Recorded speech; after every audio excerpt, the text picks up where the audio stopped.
ধর্ষকের শাস্তি জনসম্মুখে নিশ্চিত করার দাবিতে শাহবাগে অবস্থান কর্মসূচি পালন করছে রাজধানীর ৩০ কলেজের শিক্ষার্থীরা। মঙ্গলবার সকালে 11:30 থেকে শুরু হওয়া এই বিক্ষোভ কর্মসূচিতে যোগ দেয় ২ শতাধিক শিক্ষার্থী। এ সময় শিক্ষার্থীদের বিভিন্ন স্লোগান দিতে দেখা যায়।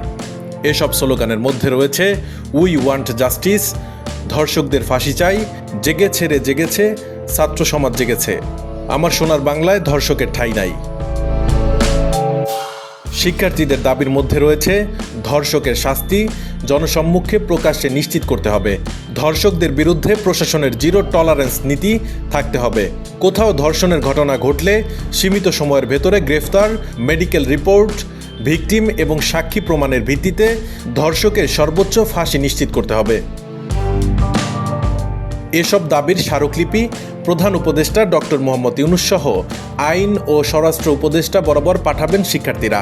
দাবি না মানা অবধি অবস্থান কর্মসূচি চলবে এবং সারা দেশে গণ আন্দোলন গড়ে তোলা হবে বলে জানানো হয়েছে। বর্তমান প্রশাসনের ব্যর্থতার কারণেই দেশে ধর্ষণের ঘটনা ক্রমাগত বৃদ্ধি পাচ্ছে বলেও অবস্থান কর্মসূচি থেকে অভিযোগ করা হয়।